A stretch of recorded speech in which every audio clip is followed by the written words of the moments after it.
السلام عليكم ورحمة الله وبركاته، وحياكم الله إلى مجلسنا الرابع عشر من مجالس شهر رمضان المبارك. أحبتي في الله، إذا أردت أن تقطع واديا والسيل يمر فيه بقوة فماذا تفعل؟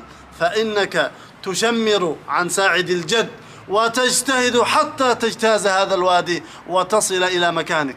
فشمر في رمضان واستعد لهذا الشهر، ولتكن الجنة هدفك، وسارع إلى كل عمل صالح في هذا الشهر المبارك. سارعوا إلى الأعمال الصالحة كما قال الله سبحانه وتعالى: سارعوا إلى مغفرة من ربكم وجنة عرضها السماوات والأرض. أسرع ولا تتأخر ولا تتباطأ عن كل خير، ومن ذلك النفقة.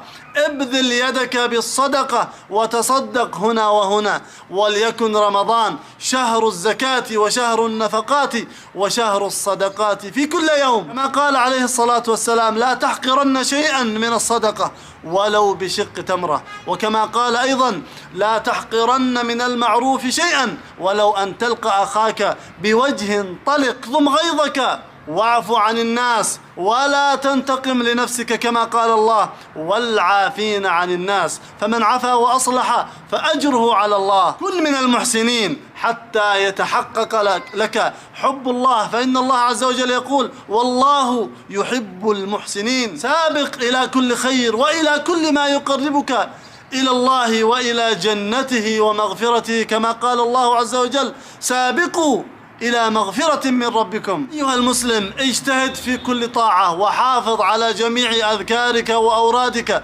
ومن أهمها لا حول ولا قوة إلا بالله، فإنها كنز من كنوز الجنة، بل إنها نخلة تنبت لك في وسط الجنة. بل أن لا حول ولا قوة إلا بالله باب من أبواب الجنة، كما قال عليه الصلاة والسلام في حديث قيس بن سعد بن عبادة: ألا أدلك على باب من أبواب الجنة؟ قلت: بلى يا رسول الله.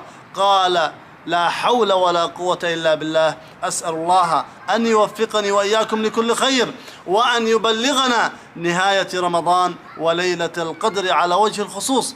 وإلى لقاء آخر، إلى ذلك الحين أستودعكم الله الذي لا تضيع ودائعه.